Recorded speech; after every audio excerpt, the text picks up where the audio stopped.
Que alegria poder estar me dirigindo a você que faz parte da União Norte, faz parte deste imenso Brasil. E nós estávamos fazendo umas contas ali antes de começarmos a falar com vocês. E olha só as contas que nós fizemos. Pelo número de igrejas que nós temos conectadas conosco neste momento, se eu tivesse que fazer uma semana de oração em cada uma dessas igrejas que estão conectadas agora, nós gastaríamos 15 anos e 3 meses para alcançar todas as igrejas que conosco estão conectadas agora. E isso se fossem semanas ininterruptas, ou seja, termina num sábado, no mesmo sábado já começa na outra igreja. 15 anos e 3 meses. Muito legal poder usar a internet para a glória de Deus, sim ou não? Sim. Já pensou o tempo que você iria gastar? 15 anos, de repente você resolve em uma única semana e prega para todo mundo de uma vez só, através desta rede chamada internet. Que Deus possa nos abençoar, a nós que estamos aqui e a você que está conectado conosco aí na sua igreja, no seu pequeno grupo, através do seu celular, onde você está, enfim, que de um jeito ou de outro o Senhor nos alcance nesta noite como só Ele sabe, como só Ele pode fazer.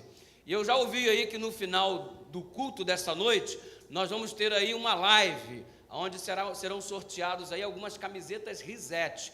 O pessoal já entrou ontem e já fez assim encomenda com força. Se você não encomendou a sua ainda, entre aí no link que está aparecendo aí na sua tela, ou que vai aparecer na sua tela, e você vai poder, através deste link, adquirir a sua camiseta oficial do Acampijá 2018, histórico, da União Norte Brasileira. Aliás, estão abertas as inscrições, o último período de inscrição, que vai se estender até o dia 28.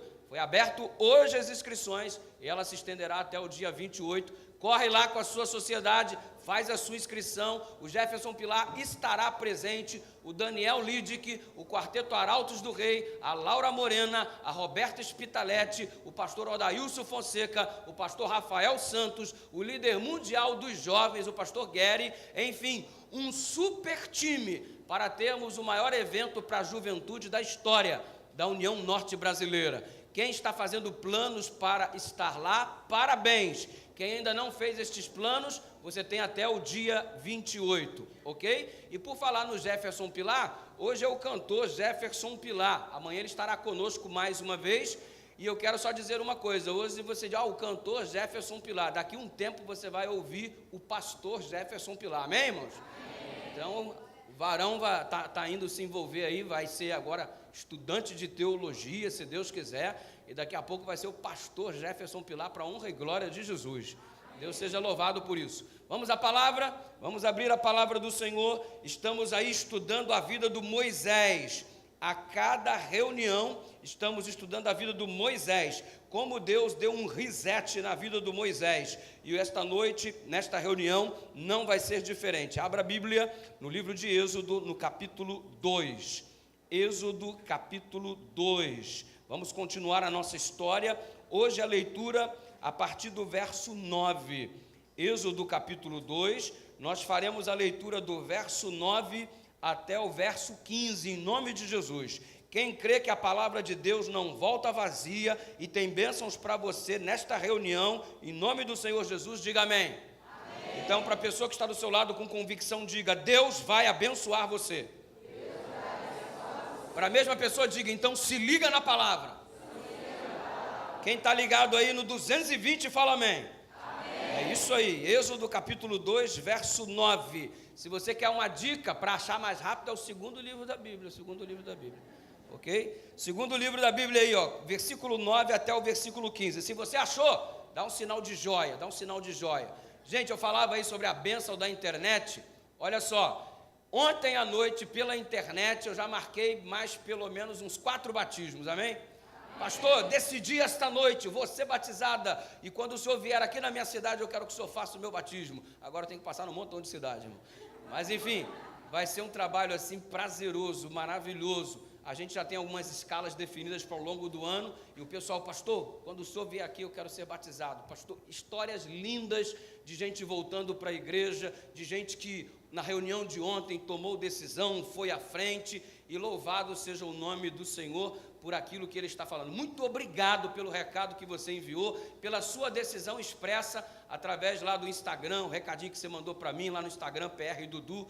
Muito obrigado mesmo. E eu quero ouvir o seu testemunho. Eu quero ouvir o modo como esta mensagem está repercutindo na sua vida. Eu quero saber que decisões você tomou nessa noite, porque eu quero usar a sua história para a glória de Deus. Eu quero que a minha história seja usada para a glória de Deus. Eu quero que a sua história seja usada para a glória de Deus. Chega da nossa história ser usada para a nossa própria glória, mas usada agora para a glória do Senhor, em nome de Jesus. Vamos à leitura da palavra, Êxodo capítulo 2, verso 9 até o verso 15. A palavra do Senhor diz assim: Então lhe disse a filha de Faraó: Leva este menino e cria-mo, pagar-te-ei o teu salário. A mulher tomou o menino e o criou. E você já sabe que é a própria mãe do Moisés que está criando o próprio filho e ainda está recebendo por isso. Olha que benção. Verso 10. Sendo o menino já grande, esse já grande aí, 12 anos de idade. Ellen White diz que a mãe do Moisés, Joquebede, o criou até 12 anos de idade. Qual era a idade do Moisés quando voltou para o palácio? 12 anos. Sendo o menino já grande, ela o trouxe à filha de Faraó, da qual passou ele a ser filho. Esta lhe chamou de Moisés e disse: Porque das águas o tirei. Então você percebe que Moisés, ele passa a ser chamado de Moisés a partir dos 12 anos de idade. O nome que ele tinha antes, só Jesus sabe. Ele, lá no céu você vai perguntar para ele: Moisés, isso era o quê? Isso era o coisinha. Vem cá, coisinha. Não sei o quê, não sei. Verso 11. Naqueles dias, sendo Moisés já homem, saiu a seus irmãos e viu os seus labores penosos. E viu que certo egípcio espancava um hebreu, do seu povo. Olhou de um e de outro lado, e vendo que não havia ali ninguém, matou o egípcio e escondeu na areia. Saiu no dia seguinte, e eis que 2 hebreus estavam brigando. E disse ao culpado: Por que espancas o teu próximo? E ele respondeu: Quem te pôs por príncipe ou juiz sobre nós? Pensas matar-me como mataste o egípcio? Temeu, pois, Moisés e disse: com certeza descobriram. Verso 15, aí é a versão do revista atualizada. Verso 15, informado desse caso, procurou Faraó matar a Moisés. Porém, Moisés fugiu da presença de Faraó e se deteve na terra de Midian e assentou-se junto a um poço. Isso aí já é outra história que a gente vai estudar em um outro momento e por hora vamos ficar apenas com esse trecho. Segura essa mão perfumada aí do teu irmão e vamos orar juntos em nome de Jesus. E olha aí, você segurando essa mãozinha, de repente era tudo que você queria, né, irmão? Não tinha coragem nenhuma aí, né? Ai, pastor, Deus acaba de te usar, né? Vou fazer uma oração bem demorada para você se sentir mais abençoado, tá bom? Brincadeiras à parte, vamos orar em nome do Senhor. Pai querido, é bom demais estarmos reunidos na Tua presença, termos em nossas mãos a Tua palavra que nunca volta vazia. Ilumina-nos mais uma vez como só o Senhor sabe fazer, para que possamos entender a Tua boa, santa e reta vontade para a nossa vida, e que mais do que compreender, tenhamos poder do Teu Espírito, para colocarmos em prática aquilo que Tu desejas para a nossa vida. Nas Tuas mãos nos colocamos, porque temos a certeza absoluta que é o melhor lugar para se estar neste mundo. Por isso nós nos entregamos e o fazemos em nome de Jesus, e todo o Teu povo diz amém. Eu digo todo o Teu povo espalhado na face da terra. Recados aqui, pastor Eberson Licá, lá no Paraguai, ligadaço com a gente. Pessoal da Suíça, pessoal de Portugal, pessoal, nossa, quanta gente, pessoal dos Estados Unidos. Irmãos, nós estamos internacionais, amém, irmãos? O mundo ficou pequeno para a gente. Sabe o que significa? Vamos logo para o céu. O mundo está pequeno demais, então vamos logo para o céu. Muito bem. Eu quero que você vire para a pessoa que está do seu lado nesta hora, olhe para ela com muito carinho, mas você vai falar um negócio assim muito forte para essa pessoa. Pode escolher uma pessoa e olhar para ela nesse momento. E é para falar com força o que eu vou dizer. Vamos lá então. Fala, ei! Ei. Não, fala um ei assim, é uma interjeição, né? Ei! Ei. Deixa de ser estranho. neste momento, todos nós vamos deixar de o quê? Vamos deixar de ser o quê? Essa é a reunião onde nós deixaremos de sermos estranhos, em nome de Jesus. Pastor, explica. Se quiser entender, presta atenção na mensagem. Vamos em frente. Você percebe que Joquebede, a mãe do Moisés, cuidou dele durante 12 anos. E se você observar a declaração de Ellen White é clara ao dizer que alguns pilares básicos foram colocados no processo educacional do Moisés.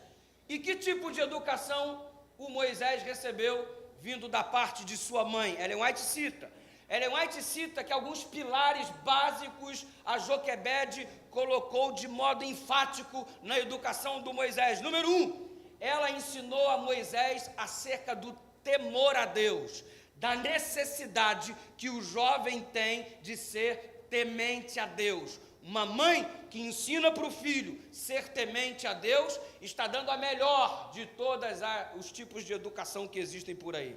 Em segundo lugar, um outro pilar que ela colocou, segundo Ellen White, o amor à verdade e à justiça. Há muita gente hoje que se alegra com a injustiça, há muita gente que se alegra em se dar bem às custas dos outros. A Joquebede ensinou Moisés temor a Deus, amor à verdade e à justiça, e ela ensinou também Moisés sobre a idolatria. Ela alertou o filho concernente ao processo de idolatria instalado na humanidade. E um outro alicerce que ela colocou foi ensinar o seu filho acerca da oração. Que pilares extraordinários! Moisés era um jovem que sabia orar, que tinha temor a Deus, amava a verdade e a justiça, e ele era veementemente contra a idolatria. Moisés lutava contra a idolatria, apaixonado pela verdade e pela justiça, temente a Deus, e um homem de oração. Ei, bendito é o jovem que possui estes pilares na construção do seu caráter. Se estou falando nesta noite para você que tem temor a Deus, que ama a verdade, ama a justiça, que você luta contra a idolatria e a sua vida é palco de oração, então você está no caminho certo, meu querido. Agora, se esses pilares ainda não estão fazendo parte da construção do seu caráter, por favor, em nome de Jesus, a partir de agora, comece a edificar a sua vida sobre estes pilares, usando este tipo de alicerce, usando este tipo de fundamento. Jovens tementes a Deus, que amam a verdade e a justiça, que estão lutando contra a idolatria, e jovens de oração. Se é esse o tipo de jovem que você quer ser, por favor, diga amém. Foi essa a educação que a Joquebede proporcionou para o Moisés.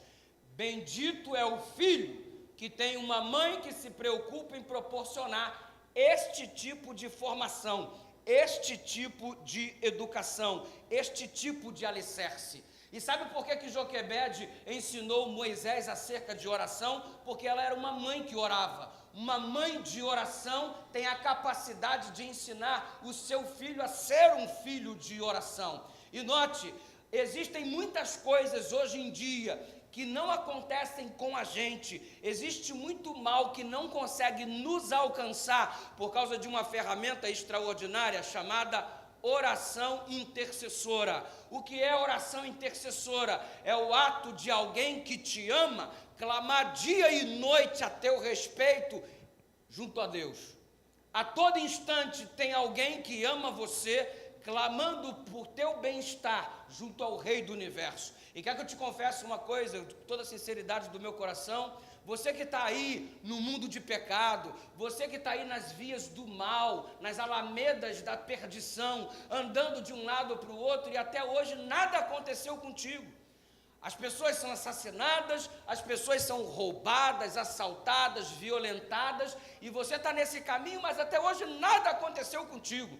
Aí você se alegra, não, comigo nada acontece. Ei, deixa eu te explicar por que nada aconteceu com você até hoje. Deixa eu te explicar porque o mal não te alcançou até este presente momento. Porque lá na tua casa, tu tem uma mãe que já está com calos no joelho de tanto orar por você. É a oração intercessora dos teus pais que move o braço de Deus para te dar esta segurança. E sabe de uma coisa? Vai chegar um momento em que você não toma uma decisão de sair do pecado, aí Deus vai remover esta segurança que você está tendo por conta dessa oração intercessora, para ver se você acorda dessa vida que você tem, para ver se você acorda dessa direção que você tomou e muda o rumo da sua vida e se converte no processo onde você se encontra de perdição. Oração intercessora move o braço de Deus, e bendito seja o nome de Deus pelas mães que oram, bendito seja o nome de Deus pelos pastores que oram pelas suas ovelhas, bendito seja o nome de Deus por intermédio desta pessoa que ora por você dia e noite. Louvado seja o nome do Senhor pelo ministério da oração intercessora. Bendito é o jovem que tem uma mãe que ora por ele dia e noite. Abre o teu olho, garotão, abre o teu olho, menina. Esta oração intercessora que tem te protegido é para te dar a oportunidade de você trilhar o caminho de Deus em uma oportunidade de segurança, em uma oportunidade de paz. Aproveite, venha por amor, para que você não tenha que vir pela dor. Há um clamor interno no que diz respeito aos jovens em relação aos seus pais. E já que Joquebede executou um papel fundamental na construção do homem maravilhoso chamado Moisés, então a gente precisa analisar um clamor interno que há no coração da juventude hoje em dia. Pastor, do que o senhor está falando? Eu estou falando desse teu relacionamento com esse teu filho. Eu estou falando desse teu relacionamento com a tua filha, que precisa tomar um rumo diferente do que tem tomado agora, gente. As coisas não podem continuar como estão. Você não pode viver em pé de guerra com o teu filho. Você não pode transformar o teu pai no teu inimigo. Essas coisas precisam ser ajustadas. Essas contas precisam ser zeradas. Pastor, do que você está falando? Eu estou falando do fato do teu filho estar cansado de ter o pai advogado, de ter o pai engenheiro, de ter o pai médico, o pai empresário. Ele quer ter o pai. Verdade. Porque empresário você é para todo mundo, médico você é para todo mundo, engenheiro você é para todo mundo, advogado você é para todo mundo. O teu filho não quer ser mais um cliente teu, doutor advogado. O teu filho quer que você seja dele, única e exclusivamente, pai. Será que não chegou a hora de você ser pai de verdade? Parar de brincar de ser pai, de fingir que é pai. Pastor, como é que eu trato o meu filho a fim de que eu seja um pai de verdade? É você tendo cuidado para que os ladrões de coração que existem por aí não roubem o coração dos teus filhos. E sabe como é que isso acontece? Você não dá tempo para o teu filho, você não tem tempo para a tua família, e os ladrões de coração estão às soltas na cidade. E sabe o que eles fazem? Eles se aproximam do teu ente querido, eles se aproximam do teu filho, eles se aproximam do teu cônjuge e começam a conversar, começam a gastar tempo. E sabe qual é o resultado? Eles ganham o coração que deveria ser teu. O coração do teu filho que deveria estar sendo administrado por você, influenciado por você, passa a ser administrado por aquele que colou com ele e lhe roubou o coração. Quem que está roubando o coração do teu filho? Quem que está roubando o coração do teu cônjuge? Como é que você pode ganhar este coração?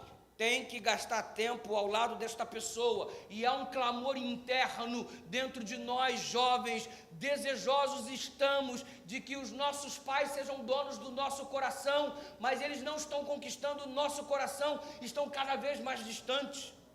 O coração do Moisés foi cativado por sua mãe. Como é que se faz isso? Tem que estar junto, gente.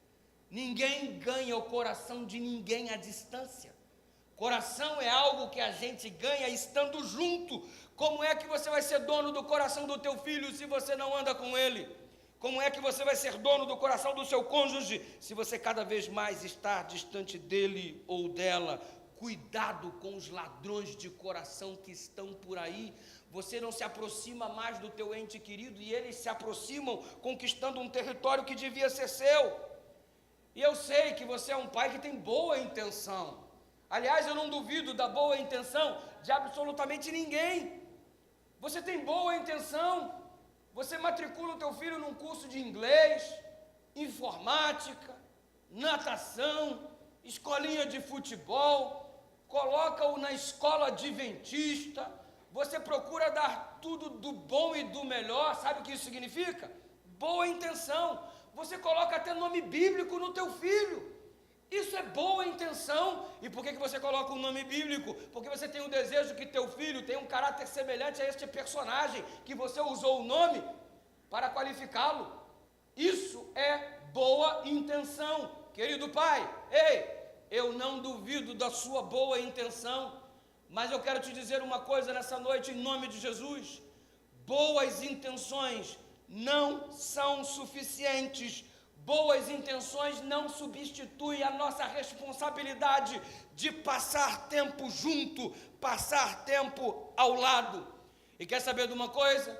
Por que temos que estar junto dos nossos filhos? Por que temos que passar tempo ao lado dos nossos entes queridos? Número 1, para que ninguém roube o coração dele, de Deus e de nós.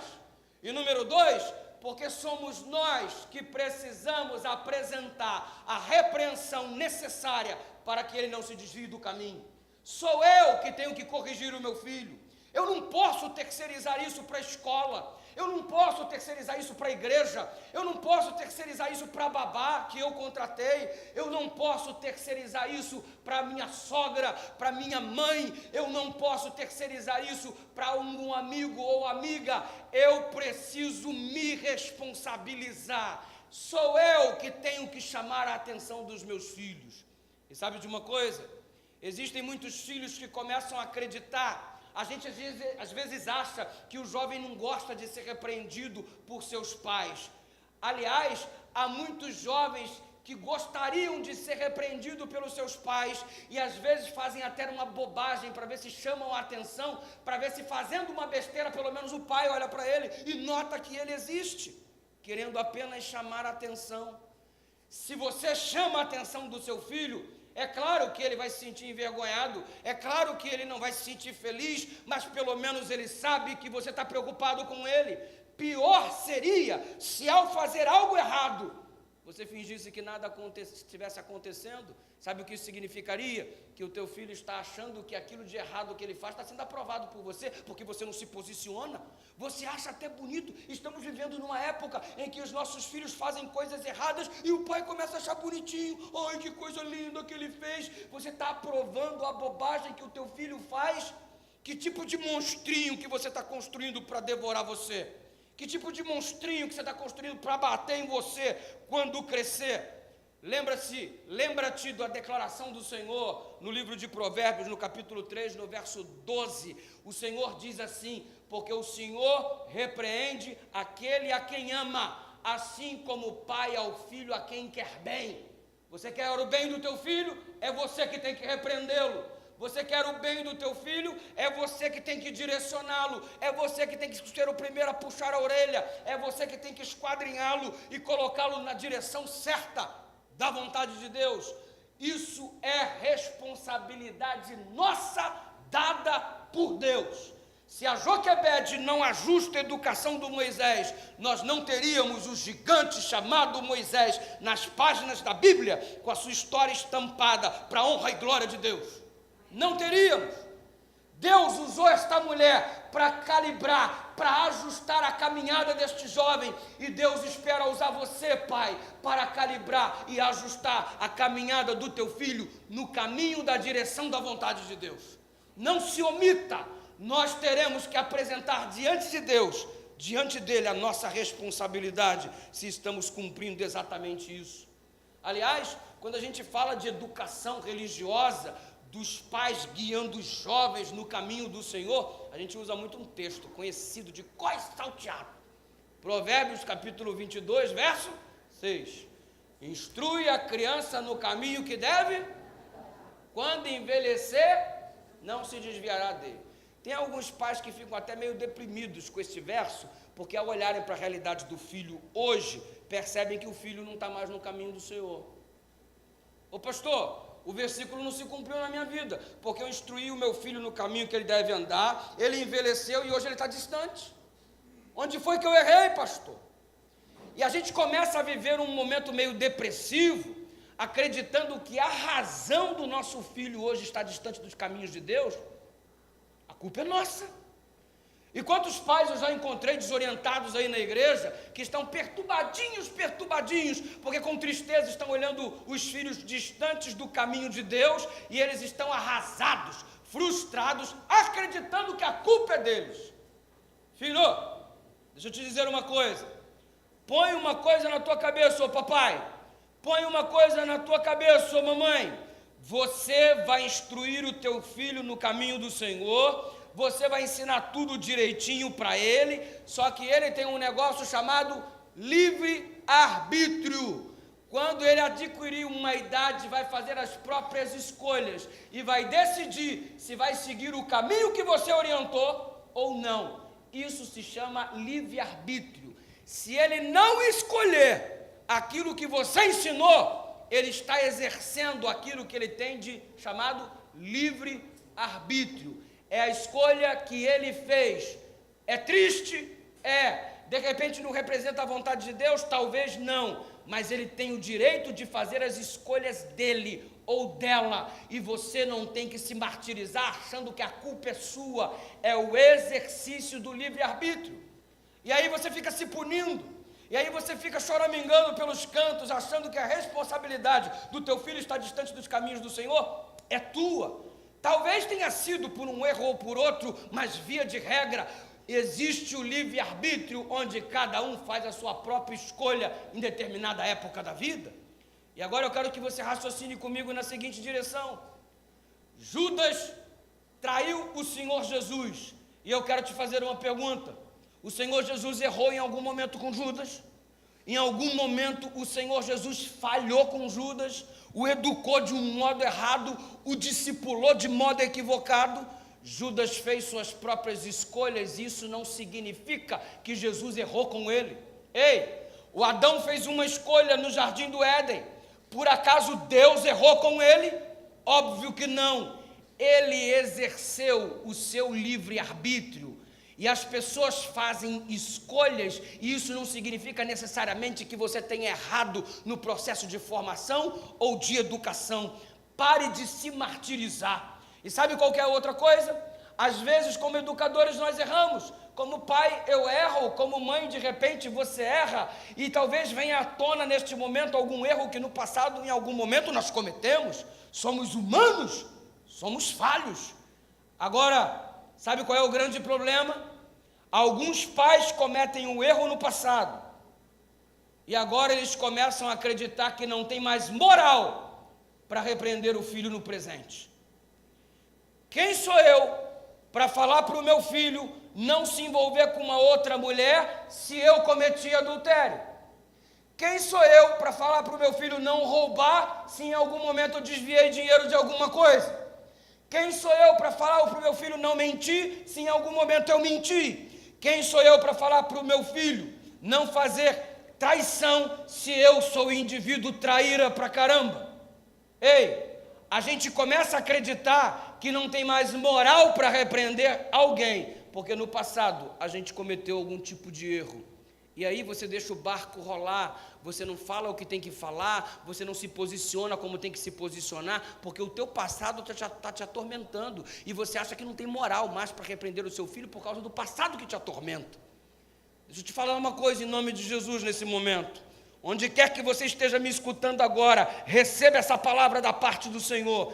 Não interessa o que você fez no passado, não interessa a bobagem que você cometeu, não interessa o pecado que você se afundou. Se você se arrependeu, o sangue de Jesus te lavou, te purificou de todo o pecado e toda a injustiça. E se você se arrependeu, Ele apanhou, Ele catou este teu pecado e lançou nas profundezas do mar. E Ele, Deus, prometeu se esquecer, não se lembrar mais deste pecado. E eu creio nisso em nome de Jesus.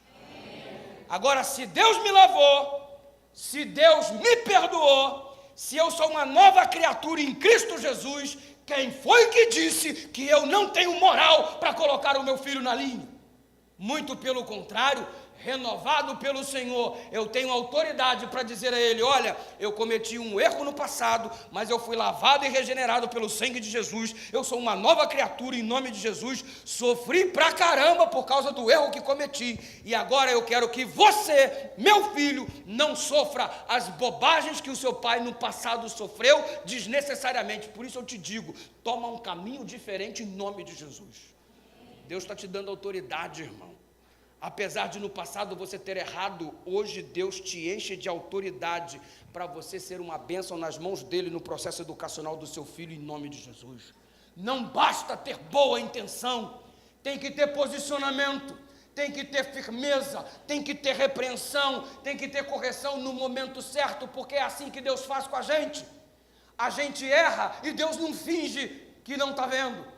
A gente erra e Deus não fica sem se posicionar. Ele se posiciona, Ele repreende, Ele envia o Espírito Santo. Por isso, diante do processo educacional dos nossos filhos, vamos nos posicionar em nome de Jesus. E não interessa os nossos erros no passado, Deus está nos enchendo de moral neste momento para sermos bênção nas mãos dEle, para formarmos os Moisés que transformarão este mundo para a glória de Deus. Agora tem que ter paciência. Tem que ter um investimento, porque dá trabalho esse negócio de educar filho. Dá um trabalho danado. E sabe de uma coisa? A gente tem uma tendência super errada. A gente começa a acreditar que tudo que é lento é ruim. A gente já incorporou a ideia que tudo que é difícil é ruim. Tudo que é lento, tudo que é difícil é ruim. Tudo que é entediante é ruim. Tudo que dá trabalho é ruim. Tudo que envolve risco é ruim. E a educação, às vezes é lenta, a educação é difícil, a educação às vezes é entediante, a educação dá trabalho, a educação envolve risco, a educação tem que ter um preço a se pagar para com ela em relação aos nossos filhos. Então, meu irmão, dá trabalho sim. Eu louvo o nome de Deus, aqueles pais que podem, aquela mãe que pode deixar de trabalhar fora quando o filho nasce, porque ela quer cuidar do próprio filho nos primeiros anos da formação do caráter. Bendito o nome do Senhor, aqueles que conseguem abrir mão de algum ganho financeiro para dedicar-se à obra da educação dos seus próprios filhos, vindo da sua própria mão e não deixar terceirizado nas mãos dos outros. Se você pode fazer isso, bendito seja o Senhor. Se você não pode, ora muito mais, meu irmão. Porque você precisa de um milagre nesses dias de hoje. E sabe, Ellen White tem uma frase muito forte no Conselho aos Pais, Professores e Estudantes, na página 105. Ela diz assim: nada é de maior importância do que a educação das nossas crianças e jovens. Qual é a coisa mais importante do mundo hoje? Educação das crianças e dos jovens. Por que esse mundo está essa bagunça hoje? Houve um processo de falha na educação das crianças e dos jovens. Pais ausentes que não se posicionaram, estavam aí super receosos por causa dos seus próprios erros, acharam que não tinha moral para repreender o filho e começaram a criar uma situação onde a presença de Deus no processo educacional não funciona mais como prioridade, e olha a mazela que está estabelecida nesse mundo que nós temos hoje. Estamos perdendo os nossos filhos.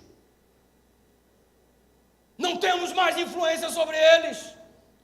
Eles não nos respeitam, eles não nos consultam, eles não nos enxergam mais como referencial de verdade. A instituição paterna e materna está falida? Será que chegamos assim no fundo do poço? Eu amo algumas histórias da Bíblia, como por exemplo essa de Moisés, onde o papel da mãe no seu processo educacional fez toda a diferença na trajetória deste homem.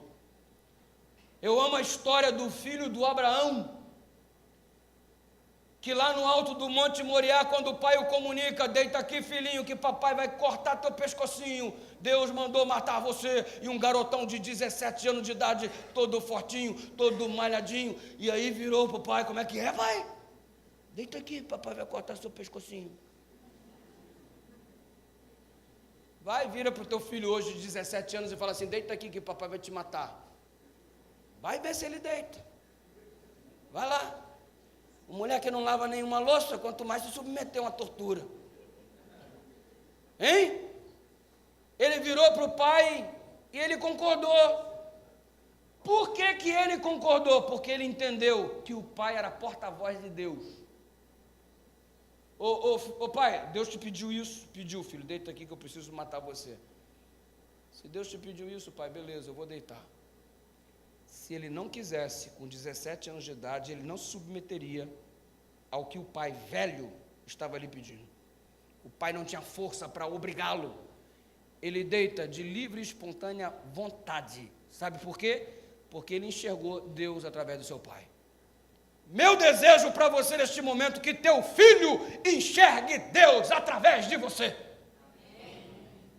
E que ele, ao escutar a tua voz, acredite que esteja escutando a voz do próprio Deus, porque você e Deus andam muito colados, e isso facilita você como instrumento no processo de educação e formação dos teus filhos. Não perca a influência sobre teus filhos. Ei, perca a tua saúde, perca teu emprego, mas não perca a tua moral e nem a tua influência junto aos teus filhos, em nome de Jesus. Eu tenho 2 filhos. Eu tenho um garoto de 20 anos de idade e tenho uma menina de 15 anos de idade. Os 2 estão no internato.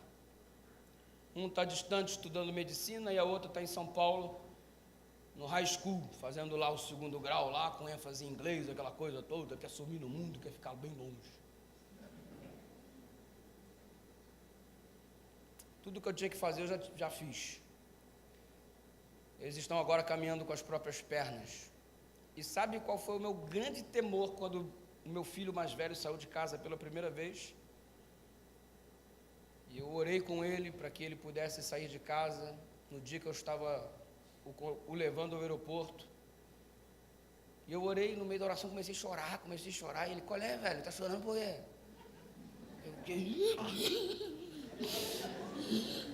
E ele me abraçou, meu filho me consolando, e ele maior que eu, que não é difícil, me abraçou assim. Calma, velho. Velho o quê, maluco? Tá maluco, mano? O mano é velho. Ih, qual é, mano? Qual é? O que foi, pai? Tá chorando por quê? Meu raciocínio. Será que eu dei para você toda a estrutura necessária para você enfrentar o mundo? Será que eu fiz o meu papel e te outorguei a estrutura necessária para você enfrentar as tentações, as provações? Será que meu filho conseguiu enxergar Deus em mim para que eu obtivesse a estrutura para estar onde está neste momento? Será que eu dei uma estrutura para o meu filho para que longe de mim ele faça culto sozinho? Ele ore a Deus todos os dias e clame por Ele sem que eu esteja perto? Será que eu dei uma estrutura para o meu filho para que sozinho, aonde ele estiver, ele esteja indo à igreja nos dias de culto, em suas reuniões regulares? Sem que ninguém o obrigue, sem que ninguém o acorde, o levante, vamos para a igreja, Será que sozinho ele está fazendo isso? Será que a minha filha sozinha lê a Bíblia sem que eu esteja policiando por perto? Será que eu ensinei meus filhos a andarem com as próprias pernas no caminho, na direção da vontade de Deus? Será que distante de mim, eles são servos de Deus? Porque eles por perto a gente policia, a gente faz isso, a gente faz aquilo. Será que o teu filho, longe de você, consegue ser um servo de Deus? Eu tenho alguns medos, porque eu não sou de ferro. Eu tenho muito medo de perder os meus filhos. E sabe, talvez seja por isso que minhas orações são direcionadas a eles. Deus me livre de pensar em ter um filho distante de Deus. Deus me livre de pensar em ter um filho longe do caminho do Senhor. Eu não consigo enxergar isso, e pensar nisso já rasga o meu peito de cima a baixo. O meu moleque é todo independente, sempre foi, desde moleque sumia no mundo e não sente saudade do pai, da mãe. A minha filha também toda independente. Eles saem de casa, eu e a velha lá ficam e eles tá, tchau, vai, tá indo, tá.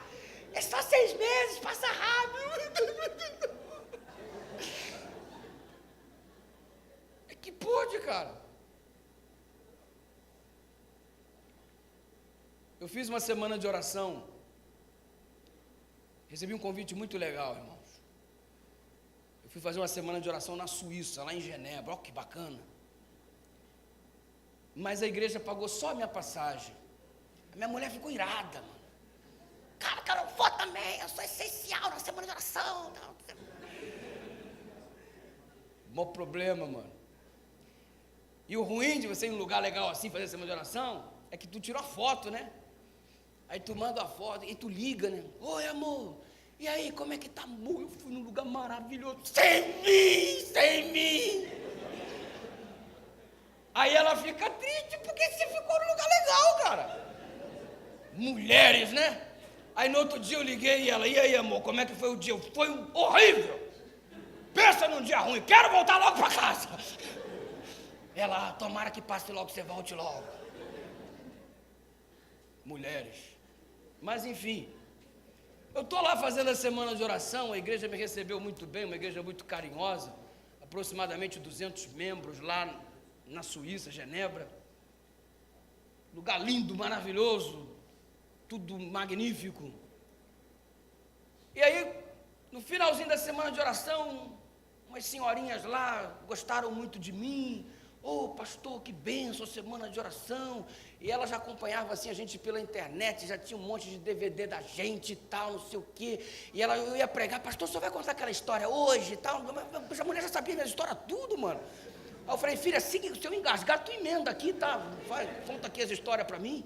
Ela, pastor, hoje você vai contar aquela, né? Eu conto aquela, pastor. Eu falei pro pessoal que o senhor ia contar aquela. Enfim. No final da semana de oração, elas perguntaram assim para mim, pastor, por que sua esposa não veio? Eu, irmão, não veio porque eu sou mais quebrado que arroz de terceira, né, irmão?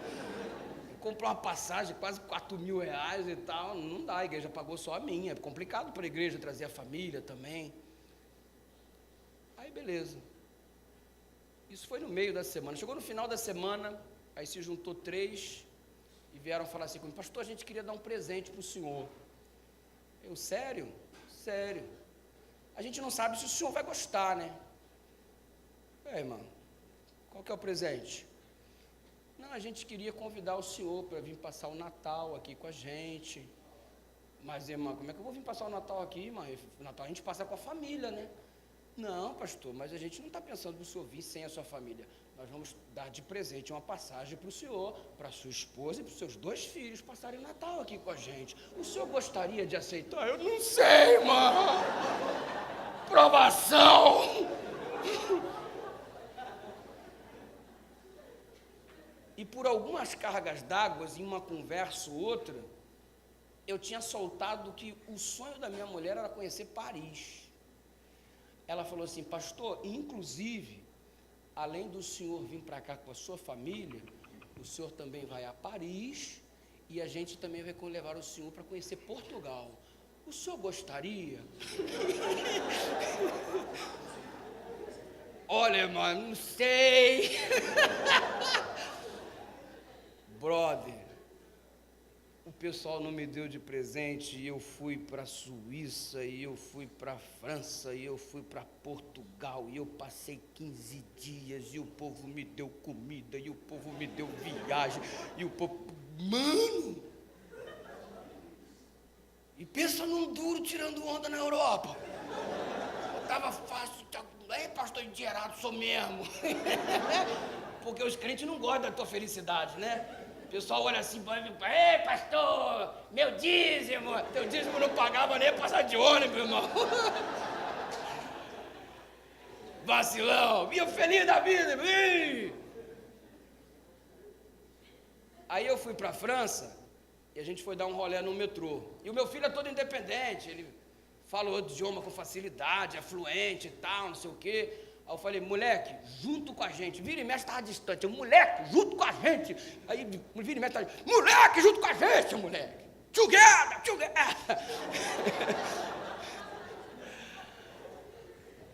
E é tão preocupado com o filho, que estava se distanciando assim, porque ele sempre se afasta assim no meio das multidões, que eu esqueci de alertar a menina. Entramos no metrô de Paris, um bloco à frente, um bloco atrás, minha filha ficou ali, eu falei, está perto da minha esposa, está tudo bem. Eu fiquei aqui e eu virei para o meu filho, ó, presta atenção na hora da gente descer junto, hein? Esqueci de falar com a minha filha. Ela ficou olhando o mapinha do metrô, estação parou, Paris, descemos por um vagão, a minha esposa desceu para o outro, eu não vi minha filha, mas raciocinei, está com a minha esposa. Aí quando saímos, o metrô prosseguiu, virei para minha esposa, cadê a Larissa? Ela está contigo. Comigo? Mano, perdi minha filha no metrô de Paris. Chique, né, mano? Melhor do que perder a Ananindeua. Irmãos, sumiu. Foi embora, eu vi o metrô indo embora, eu olhei assim, minha filha, mano. A minha mulher olhou para mim e falou assim, vai me matar, irmão. E assim, eu me senti o lixo do universo, porque eu perdi a minha filha. E agora, como é que fala francês? Nossos amigos que vivem lá, que estavam nos acompanhando, um abraço para o pessoal de Paris. Em outubro estaremos aí fazendo a semana de oração, se vocês quiserem ir conosco, será um prazer. Eles foram lá, acionaram a segurança da estação e tal, não sei o quê. Eu, mais do que depressa, peguei o metrô seguinte, junto com o meu amigo que mora lá, e seguimos estação após estação. Parava a estação, meu irmão, você já viu um brasileiro fazendo escândalo? Todo mundo comportadinho, todo mundo dentro do metrô lendo, e eu desesperado, a porta abria, Larissa! Larissa! E ele de um lado, Larissa! E eu, Larissa! Larissa! Larissa! Mano, pensa no escândalo. E todo mundo olhando pra gente, achando que era terrorista. Porque virada do ano, próximo do ano novo, o pessoal, medo de atentado à bomba, muita segurança e tal, não sei o que, dois loucos gritando. Falei assim, esse cara é bomba, mano. Estação após estação, gritando feito louco. Irmãos, a sensação de ter perdido a minha filha, foi sequestrada, vão roubar os órgãos internos dela, vão vender os rins e tal, não sei o que, não sei das quantas. E a gente procura a polícia e eles acionam todas as estações, a minha filha começa a conversar, graças a Deus que ela fala o maldito do inglês, e ela começou a conversar lá dentro do metrô com alguém, a senhora desceu com ela, a conduziu até a segurança da estação, apresentou ela para a polícia, e ela ficou retida na polícia, e a gente teve que ir lá buscar ela na polícia. E a polícia que queria saber quem são os pais irresponsáveis que perdem o filho dentro do metrô. Essa parte aí eu vou pular. Mas o que eu quero te dizer? Eu passei um dos piores 30 minutos da minha vida, porque eu pensei que eu tinha perdido a minha filha. Essa sensação de perder filho, de sentir que não é mais nosso, que a gente perdeu para o mundo, que a gente perdeu para as drogas, que a gente perdeu para a promiscuidade, que a gente perdeu para o inferno, que a gente perdeu para o diabo.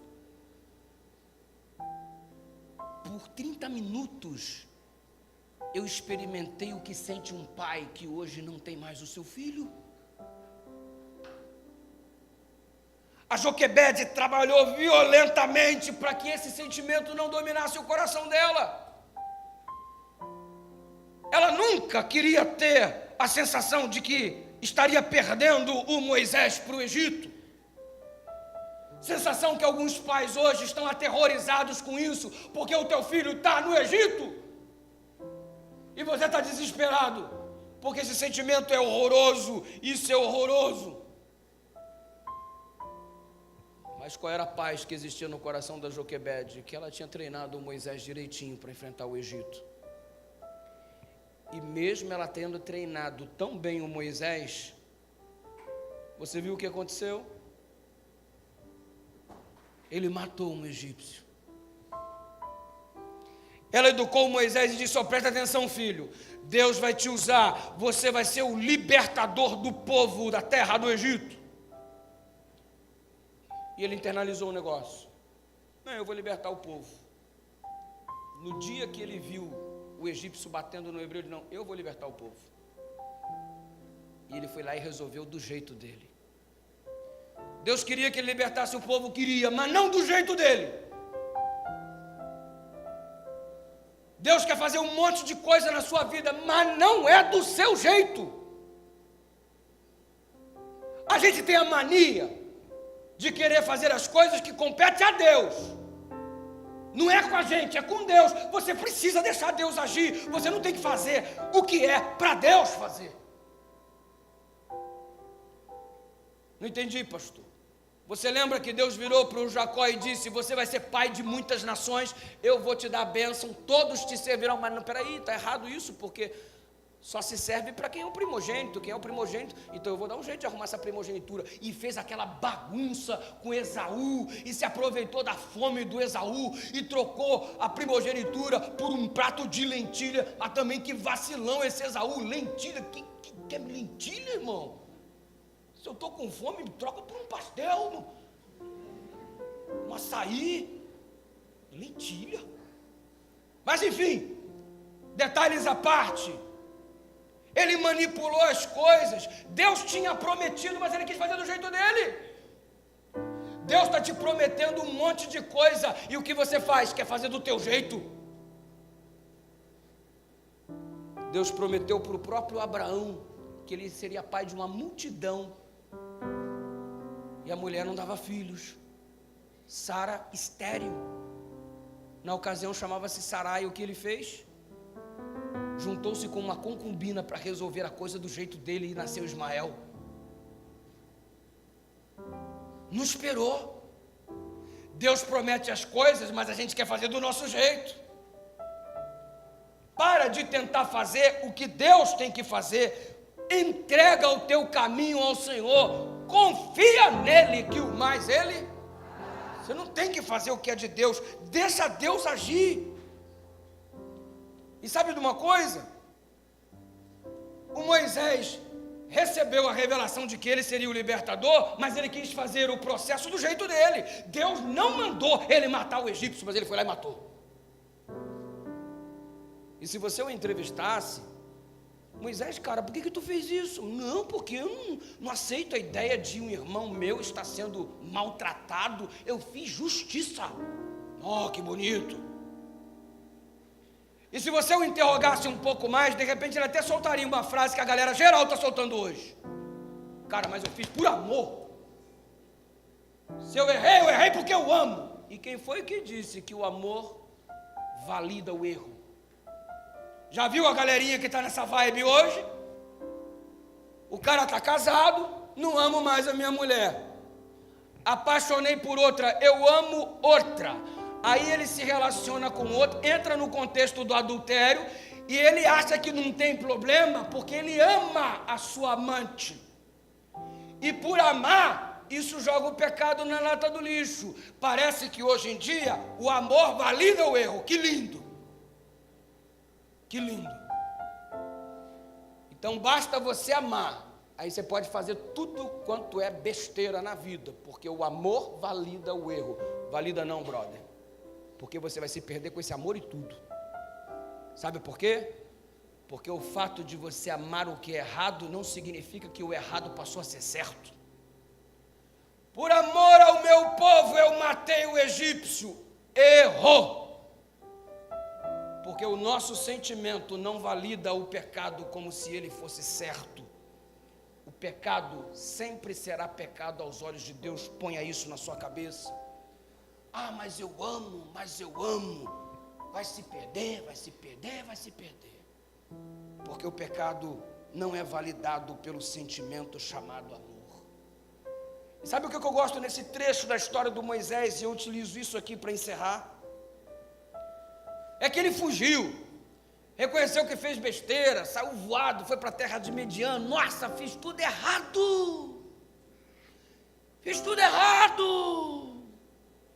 Minha mãe me ensinou tanto, cara, eu fiz tudo errado. Minha mãe passou 12 anos me ensinando, eu fiz tudo errado. E Deus mandou para o deserto. Sabe por quê? Porque o Moisés precisava desaprender um monte de coisa que ele aprendeu no Egito. Que coisas você aprendeu no Egito que neste momento você precisa desaprender? Aí Deus manda você para o deserto. Você está se perguntando por que você está nesse deserto? É porque Deus precisa fazer um trabalho especial em você, para você desaprender esse monte de bobagem que você aprendeu. Pastor, o que eu aprendi? Você começou a aprender que traição é normal. Todo mundo trai. Deus quer que você desaprenda isso. Você foi educado no Egito de modo a que vingança fizesse parte da sua vida. Você bateu, levou. Olho por olho, dente por dente. Deus quer que você desaprenda isso. Deus quer que você desaprenda isso. Você aprendeu, por exemplo, ser uma pessoa aproveitadora, aproveitar todos os momentos para se dar bem. Deus quer que você desaprenda isso. Você aprendeu no Egito falar palavrão. A gente abre a boca, fala um monte de palavrão. Aprendemos no Egito. Irmãos, Deus quer que a gente desaprenda a falar isso. A gente aprendeu pornografia no Egito. E quantos hoje são viciados em pornografia mesmo dentro da igreja? Quando a gente fala pornografia, parece que é um problema só dos homens. Como se os homens fossem os únicos viciados em pornografia e isso não fizesse parte do universo feminino. Mas faz. A gente aprendeu isso no Egito. Eu sei que era uma luta, porque eu não nasci na igreja. Eu nasci no mundão. E na época não era nada digital, era aquele monte de revista e tal, e a gente jogava as revistas debaixo da cama, debaixo do travesseiro, dentro da mochila para levar para a escola, e aquela maldição, ir para largar aquela praga, irmãos, que luta!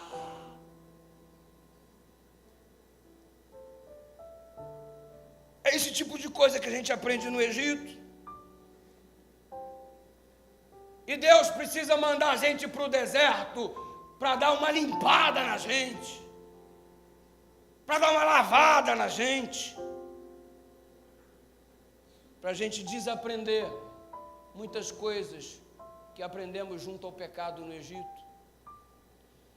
E o Moisés vai para o deserto passar 40 anos desaprendendo as besteiras que aprendeu no Egito. E ele chega a uma conclusão, porque o seu filho nasceu, ele se casou lá. E um dos filhos dele se chamou Gerson. E quando Gerson nasceu, ele fez uma declaração que eu quero usar para encerrar o culto deste momento. Ele disse assim: eu sou peregrino em terra estranha. Lembra que a gente começou o culto dizendo uma frasezinha?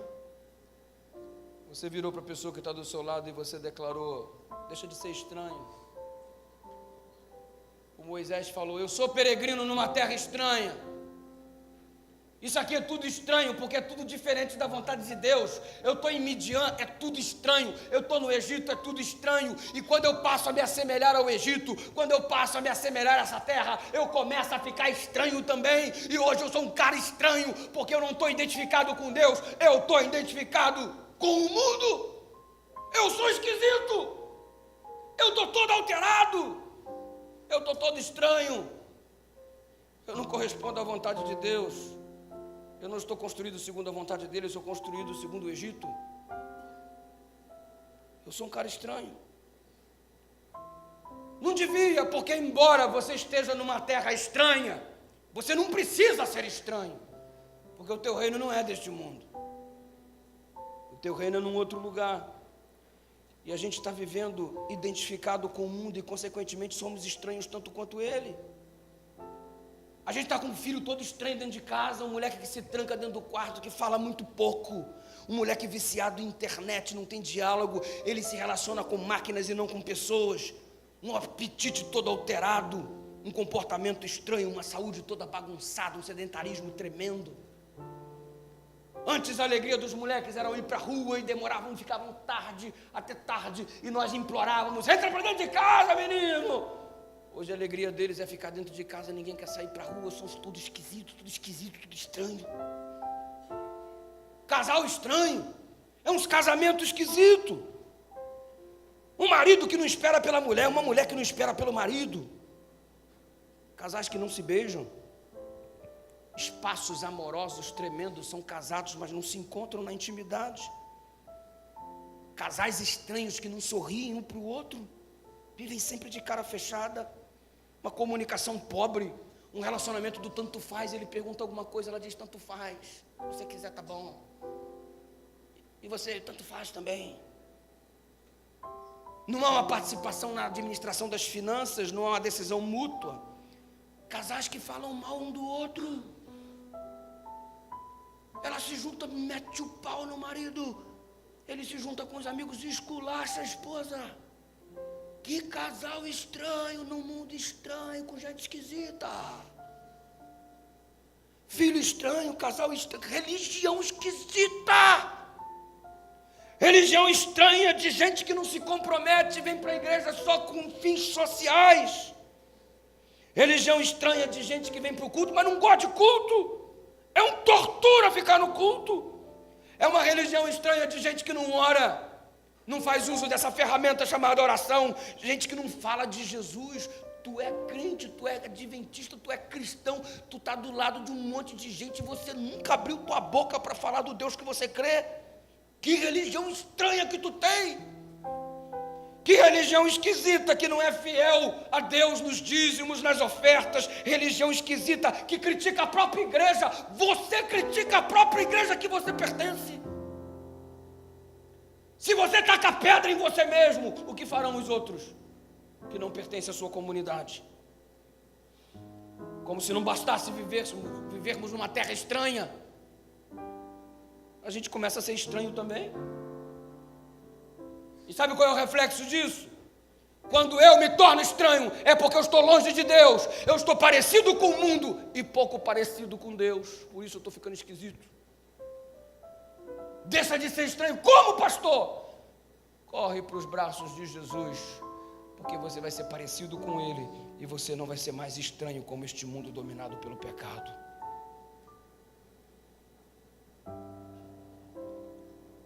Eu estava pregando numa igreja e veio um cara me procurar no final do culto. Cara estranho. Estranho mesmo. Aí, pastor, oi, quero falar contigo. Eu falo aí. Eu já fui da igreja. É, pastor. E por que não é mais? Não. Descobri outras verdades. E um cara que não estava cheirando muito bem, todo maltrapilho. Filho de um cara rico. Rico, mas vestido igual um mulambo, igual um mendigo. E todo dia ele passava e me olhava esquisito. Naquele dia ele resolveu conversar comigo, uma igreja gigante, uma igreja elitizada, um cara todo esquisito. Esse cara fica aqui igual mendigo. Eu perguntei, não, ele é filho de um irmão da igreja aí. Eu falei, esquisito ele, né? Esquisito, pastor. E o esquisito veio conversar comigo. E eu contei a respiração, né? Porque, fala aí, irmão. Aí, pastor. Por que você saiu da igreja? Ele me contou que está numa peregrinação de aperfeiçoamento. E na peregrinação de aperfeiçoamento, ele está procurando a junção da água mineral com a água salgada. E o lugar no planeta onde esses dois elementos se juntam, abre um portal. E quando ele passa por esse portal, resultado da junção das águas, ele adentra uma outra dimensão onde vivem os anjos. O que você precisa? Só achar o portal, irmão. E como que procura esse portal? Perguntei para ele, pastor, você não pode se contaminar com as coisas do mundo. Aí ele, por isso que eu não tomo banho. Como assim? Não, porque a água, eu só tomo banho se a água for mineral, pastor. Porque a água contaminada com cloro, eu não me contamino com ela não, porque senão eu não consigo achar o portal. Interessante isso, hein? E pastor, eu quero te falar uma coisa. Que foi? Eu também tenho poder. Tu tem poder? Que poder que eu tenho? Eu leio as mentes. Eu estou lendo agora o que o senhor está pensando. Você não está lendo o que eu estou pensando não, irmão. Duvido que você está lendo o que eu estou pensando. Estou, pastor. O que eu estou pensando? Ele falou lá para mim um negócio que não tinha nada a ver. Eu falei, eu estou pensando que você devia tomar um banho, filho. Você está mal pra caramba. E ó, muito esquisito isso daí. Você está procurando o portal? Eu tenho. Só achou o portal, pastor? Achei. Jesus, quando aqui na terra esteve, disse: eu sou a porta. Se alguém passar por mim, vai adentrar as mansões celestiais. Essa dimensão que tu procura, eu já achei a porta, irmão. E eu não preciso ser estranho. Aliás, eu tenho que deixar de ser estranho, porque eu tenho que ser semelhante a Ele. E vou te falar uma coisa: a porta está aberta para tu ainda. Ele não gostou muito do que eu falei, virou as costas e foi embora. Talvez você não goste muito do que eu falei nessa noite, vai virar as costas e vai embora. Mas é contigo. Você vai deixar de ser estranho se você quiser, se não, continua. É o teu livre-arbítrio. Mas eu te digo uma coisa: você não precisa se parecer com o Egito, você pode se parecer com a Nova Jerusalém. E a porta está aberta nesta noite para você. Talvez a tua vida esteja uma bagunça, como um quarto, você está todo bagunçado de perna para o alto, e tem que arrumar tudo, tem que deixar de ser estranho, tem que passar pela porta, tem que deixar o mestre organizar a sua vida. E este é o momento. Este é o momento para a gente parar com essa sensação horrorosa de que a gente está perdendo aquilo que mais importa na vida, que são os nossos filhos, que é a nossa família, que é a nossa salvação. Para a gente parar de ser esquisito e passar a ser semelhante a Jesus. E como, pastor? É só a gente passar pela porta. A gente pode colocar a nossa família nas mãos de Deus, a nossa vida nas mãos de Deus, entregar a nossa vida nas mãos de Deus nesse momento. E é esse o apelo que eu te faço nessa noite em nome de Jesus. Quer deixar de ser esse cara estranho? Quer deixar de ser essa menina estranha? Quer deixar Deus organizar essa sua vida que está uma bagunça? Esse é o momento, essa é a oportunidade. O Jefferson vai cantar essa música toda especial, que é a sua oportunidade de se entregar nas mãos de Deus. E se você quer que Deus ajeite toda essa bagunça que está a sua vida nesse momento, em nome de Jesus, levanta daí de onde você está agora.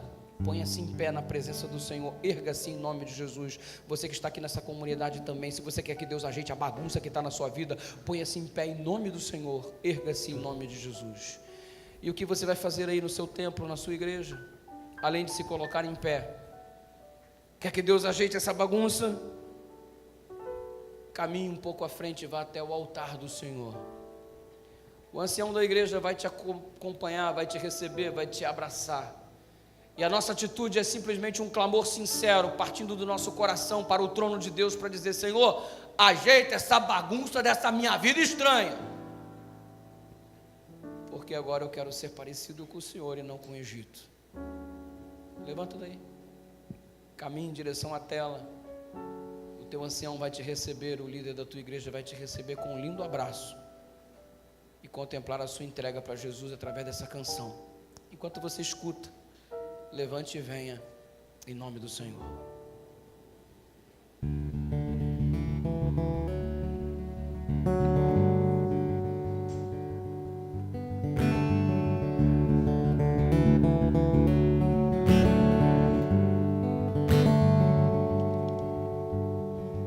Muitos personagens eu criei, várias fantasias já usei,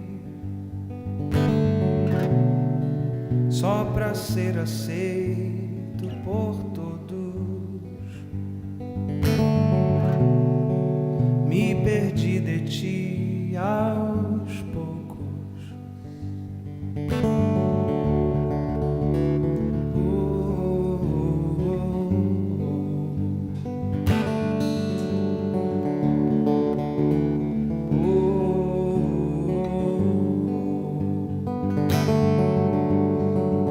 Muita maquiagem já passei,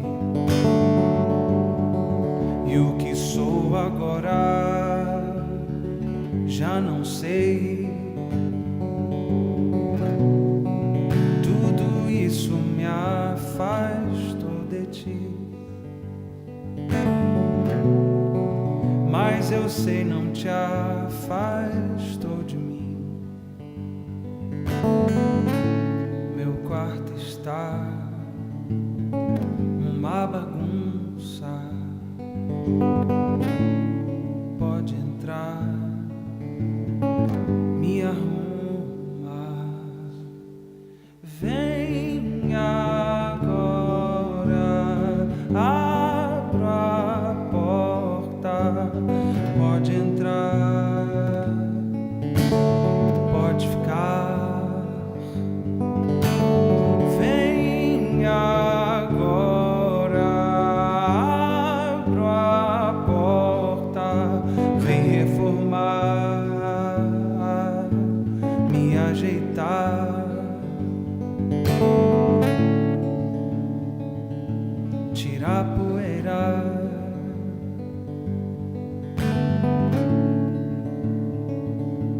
E as fantasias daqui.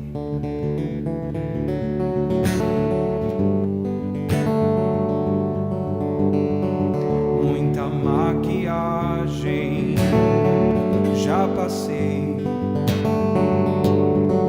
minha identidade já não sei. Tudo isso me afastou de ti, mas eu sei não te afastou de mim. Minha vida está nessa bagunça. Pode entrar, por favor, me arrumar.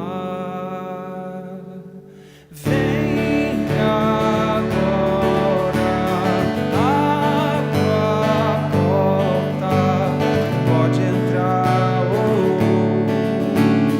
pode ficar. Vem agora, abro a porta. Vem reformar, me ajeitar, tirar a poeira. Pode entrar, vem me arrumar.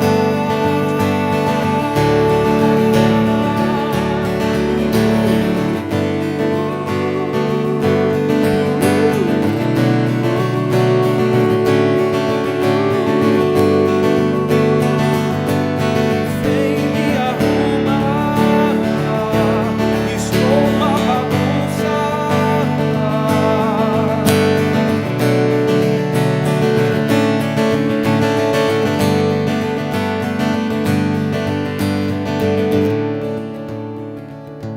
Tira a poeira,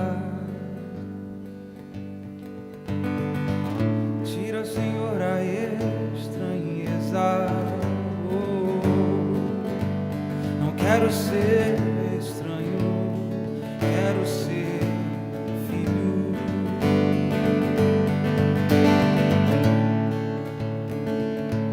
E as fantasias de mim.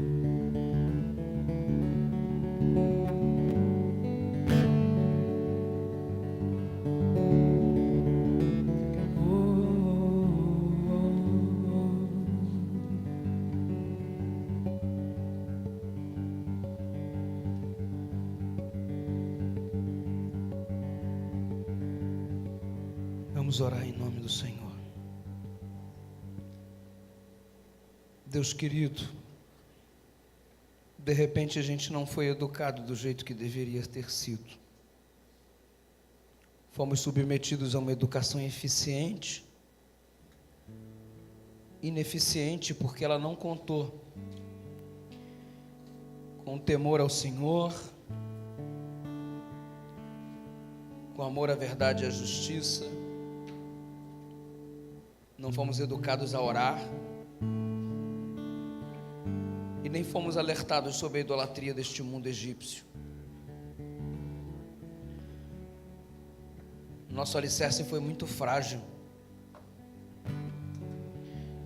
E para piorar a situação, a gente aprendeu um monte de coisa que não devia. E hoje é uma luta tão grande para abandonar. A gente aprendeu a ser vingativo. A gente aprendeu a ter inveja. A gente aprendeu a trair, falar palavrão. A gente aprendeu a pornografia. A gente aprendeu a roubar. A gente aprendeu a se aproveitar das pessoas. Foi isso que a gente aprendeu na nossa formação. E por isso que hoje somos essas pessoas tão estranhas. Estranhas porque não nos parecemos contigo. Parecemos com o Egito. E tá osso desaprender. A gente já tentou. É fracasso em cima de fracasso. A gente não tem sucesso para mudar a nossa pessoa, a nossa natureza. A gente aprendeu o que é errado e estamos escravos. A gente aprendeu no Egito e vive como se fôssemos egípcios. Precisamos de libertação. A gente precisa desaprender esse negócio. E só tem um jeito. É por intermédio de Jesus Cristo. O Senhor levou Moisés para o deserto para ele desaprender um monte de bobagens que ele aprendeu no Egito.